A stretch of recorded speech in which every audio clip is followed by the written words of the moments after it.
I would suggest for all of you that you make some kind of a rule with yourself that it's okay to get frustrated. Yeah. But what's the time limit?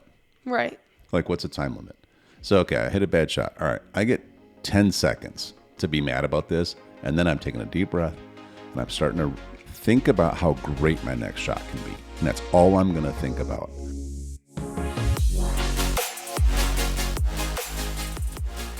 Hello, everyone. We are Greg and Jacquie Francis, and welcome to High Performance Parenting, where our passionate goal is to encourage you to raise champion children in a crazy world. Every week, we will bring you multiple episodes from our extensive experience of raising our six happy, healthy, successful, godly kids who are confidently equipped to win big in life. We deeply believe that any parent who is provided with the right knowledge and continual support can raise amazing kids. And when they do, all of our futures get better. If raising up future generations of absolute champions matters to you as much as it does to us, here's how you can contribute.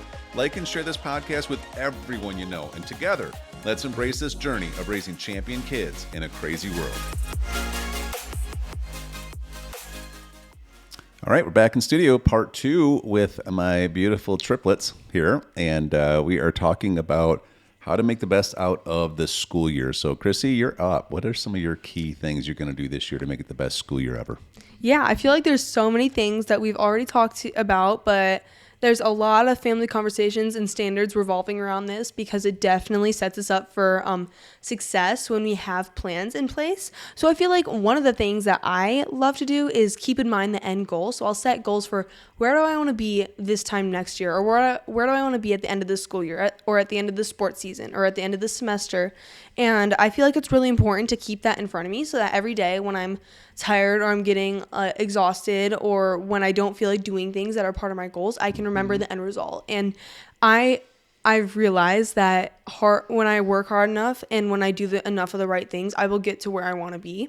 So I feel like that's one of the most important things, is keeping the goal in front of me and just walking it out until I get there, and I will find success. So what are some of the goals? Like, let's say first we'll start with just schoolwork. Yeah, I feel like one of the most important things with schoolwork is right now I'm working in junior level homework. So I feel like really as a sophomore. Mm-hmm. So I feel like one of the most important things is maybe getting ahead on this school year so that I could make sure I'm on track to graduate as early as I want, so I can start some of the other things I want to when I'm done with homework, such as like I'm working on finding the right cosmetology school that I want to attend, and also revving up and learning some more stuff with business and public speaking and all that kind of stuff that I've wanted to do for a long, long time. So I feel like having the end goal of graduating early reminds me that when I don't feel like doing a couple extra math lessons, or I don't feel like reading that history book, or I don't feel like studying that science lesson, remembering my end result, and it will definitely be worth it in the end. So how do you remember it? So I feel like a lot of times I'll write it down, or I'll have it as my screensaver on my iPad. Like, that's good. A lot of times I'll have things that I'm really proud of as my screensaver, like whether it's being on the worship team at church, or some of my arts and crafts that I'm selling, or things like that. And I'll look at all those things on my screensaver, or I'll put on like the picture of the cosmetology school I want to go to, things like that, or goals I want to have, or pictures from my Redwood Super Kids business. Like, I'll put things that I'm really proud of or things I'm looking forward to on my screensaver. So every single time I log into my iPad to work, I see it and it's in front of me. So I feel like that's really important. It's really good. Yeah, I mean, there's an aspect of journaling your goals and dreams pretty consistently. You know, it does pound it into your subconscious. The more you look at it, you guys see me, I carry around my little book everywhere with me. Yeah. Literally every single night, he'll go send one of us, go find my notebook in my office or wherever it is. And the kids are always like, do you have an order for what you're doing? I'm like, not really. I'm trying to remind myself of the direction I'm going. I'm trying to I'll review stuff, then I'll write it again. Like, if you saw a lot of my stuff, it's a repeat, but it's a little different each time. But it helps me, you know, really be able to just lock it into my subconscious level of my mind. So I love that you're doing that, Chris. And so for schoolwork, so the schoolwork is, are you going to try to graduate this year? Is that the goal, or is it next year? Like partway through next year. Okay. Yeah, so like a year and a half early. Yeah. Okay. So you'll graduate then when you're 16. Right. Right. Which is great. And then you do have a goal. You've always had a goal of all glamour, no gossip, cosmetology. Yeah. Maybe one day you'll own a business that runs that. I could see you actually being the owner of the business, not necessarily the worker all the time. Yeah. But it'll be fun to go through this school because it's something you've always wanted to do, and whatever you're going to do with it, you do with it, and it's another accomplishment. I do know that you want to get yourself into more business realm. Yeah, definitely. And so you and I just talked about this, that with all the new endeavors I have, probably have you start being almost like an intern, into the different items that we have. Probably you girls too, to a certain extent, because we just see graduating school as just kind of like a stepping stone into the next phase. Yeah. Right. And so that'll be really good. I'm really looking forward to that too. And, with you getting the school out of the way, then it opens up the door for even taking like cosmetology school and still being an intern. Right. Definitely. Because then I eliminate one of my responsibilities in order to open up to a new one. Right. So it's good stuff. Okay. So, how about for you, before we move on to the next thing, what are some of your end goals for sports? For sports? Okay, so I feel like golf season's coming up here pretty quick, and I'm going to do my best and try to continually get better, beat myself every day, because I don't quite know what the competition's like out there yet, and I know we have a good team, but my goal is to continually beat my record from the day before. Like, whatever it is, score better than the last tournament or whatever it is. And I feel like for tennis, our girls team has won districts and state title the last 2 years.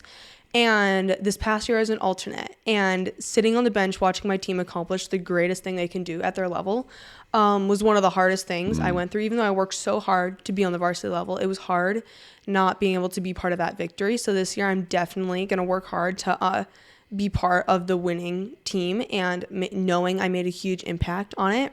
Like, I know I helped them get to where they were, but I didn't get to compete because all of our people were in, right? So we have a couple people leaving, but a couple people coming back from our previous teams. So I know it's going to be a dogfight, but I'm willing to take on the challenge. And over the winter, making sure I'm getting in tip-top shape and making sure I'm doing all the things that most kids won't think about, because a lot of these kids have talent, and they you always say that the hard workers will always beat the talented kids who won't work.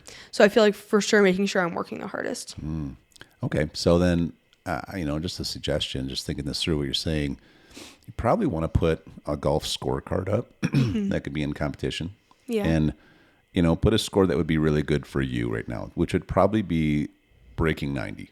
Yeah. Get yourself like at least an 89. And you might hit that right away. You might take it a little bit, who knows, but then have it up until, and then you can always replace it with the next goal, 85 or something like that.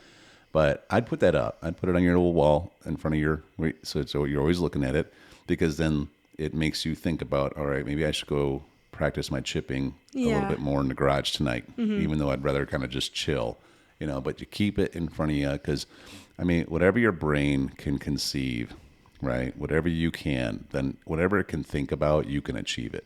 Definitely. But see, there's like this misconception of what people say in the world, where they say, well, I'll believe it when I see it.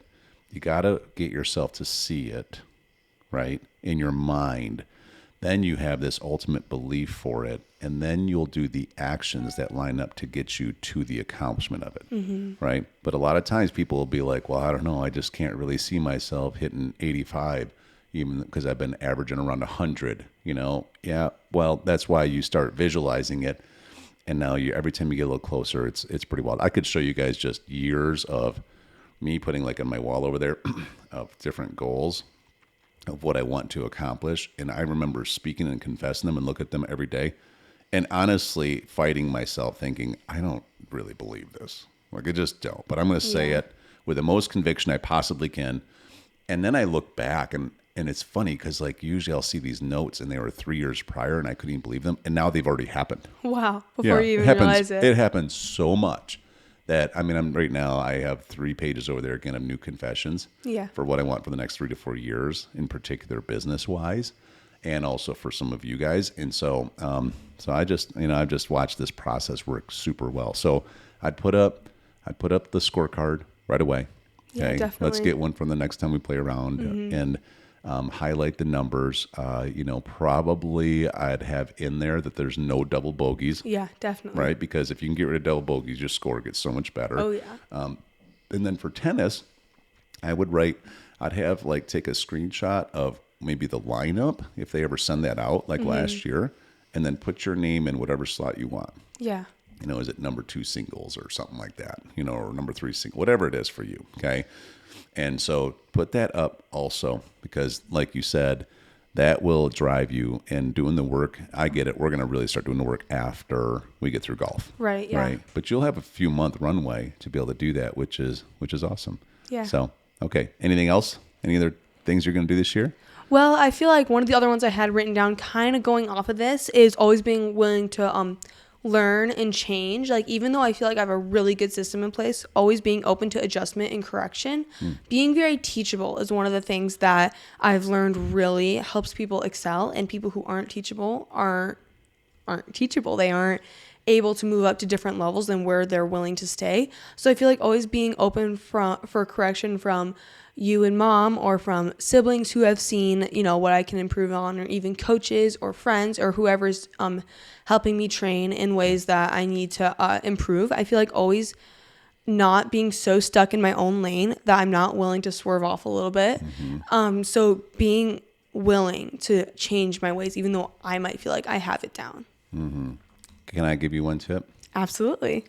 I will say, just from all that I've seen you trying to advance in, the only time you ever trip yourself up is if you allow yourself to get down on yourself for too long. When something's not going right. I'm not playing golf well. I don't get it. So then you sit there and you think about why it's not working, and you think about it and you think about it, and then it kind of almost turns into more not playing well. I would suggest for all of you that you make some kind of a rule with yourself that it's okay to get frustrated. Yeah. But what's the time limit? Right. Like, what's the time limit? So, okay, I hit a bad shot. All right, I get 10 seconds to be mad about this, and then I'm taking a deep breath, and I'm starting to think about how great my next shot can be. And that's all I'm going to think about. I start practicing my swing, expecting a good, well-hit ball. Yeah. But let's set a timer, because otherwise, what will happen, and I can see it on you. And listen, I have to work on this myself. Yeah. You get down, then you start thinking, I just got an 8 on that hole. How am I going to recover? And then your next shot is, and then you almost feel like just giving up. And now you're just trying to get through the round instead of seeing how well you can play. And this leads to, like, when that happens, this leads to not being able to improve. Yeah. So right? true. So it's like you got a bad hole on your third hole of the round, and now you kind of gave up. So you literally had 15 more holes that you did not get better. In fact, you probably practiced being worse. Definitely. Right? And so you just got to know, like, that's what's so great about games like golf, or even like tennis. It's you against you. Definitely. And 80% of it is mental, right? And you might think, well, yeah, but I'm physically not good enough or not skilled enough. Actually, it doesn't matter how skilled you are yet, but if your mindset is getting in the way, you won't improve your skill. Your skill can always improve, right? But your mind can stop the improvement. And that's why you have to put so much energy towards just realizing that part of being a high-level athlete is mental. And nobody can do it for you. You guys have all experienced this, because sometimes I'm in your ear like, hey, you need to change the attitude. Like, you need to change your posture. Definitely. Right? Remember when you were in that one battle of that one match against that one really good kid, and you came back, but you're in like the last set, and it's a tiebreaker. And you were gassed because you've been running all over the place. And I was just like, Chrissy, your posture, because you'd hit and something would happen, you'd kind of be like, like you're about ready to pass out. And I'm like, don't have your mind convince your body you're okay. Yeah. And you'd shake it off, and you get your posture back up like you're starting it again, and then you'd score a point, but you can see how people will allow that kind of stuff to happen. So anyways, okay, what else? Anything else? We've got a couple minutes left in this one. Well, you also told us beforehand that we're going to learn about some of the do's, but also some of the don'ts when it comes to having a successful school year. And I felt like one of the biggest ones for me was watching my tone, watching my language, and watching my complaining. Because sometimes when something isn't going right, kind of like you were just saying, when you speak it and when you start complaining, you start building this huge mountain that you can't climb, even though it's only a little hill. It's like, and the people around you will start seeing your situation as way more than it is. So I wrote down that your words will lead to your attitude, and that leads to your actions, which leads to how you appear to other people. So the way you talk leads to what you think about yourself and what you think about other people when that comes to either gossiping or just complaining about your situation. And that leads to how you act, how you respond to when people talk to you, how you respond to different situations, which leads to how people see you in life. So I don't want anyone to see me like on the tennis court as someone who always gets discouraged off of one point or thinks I'm too good so that when I miss a shot, I'm like, I have no idea why that happened. It's not my fault. Right. So I always want to be seen as humble and always knowing that I know I can improve. Even if I'm the best kid in the state, I always have something to improve on. That's right. So I always want to be showing others what I want them to see of me and not letting my words show what my attitude really isn't. So I feel like that's one of the most important things. And you see it with a lot of other people out there, right? And I love how you interpret all this, because you realize the more that you get this stuff in check for you, it offers you a tremendous advantage over everybody else who's not doing this. Right. Right. Other people who allow themselves to be less emotionally intelligent, it will catch up with them over time. That's what I mean. They're going to have a ceiling on how far they can go. But with having the right mindset, you don't have that ceiling. It doesn't really matter how it looks right now. You'll keep progressing and eventually it'll shift. Yeah. Which is pretty exciting. Definitely. So, all right. Well, we'll continue one more because we've got one more triplet here that we want to interview. And but this is great. You guys are doing awesome. Hey, everyone. Thanks for listening and thanks for your love and support. We hope that today's episode added tremendous value to you and your family. It would mean so much to us if you would partner with us on our mission of helping parents around the globe raise champion children in this crazy world. To do so, simply take a moment to like and share this podcast with everyone in your network. See you next time.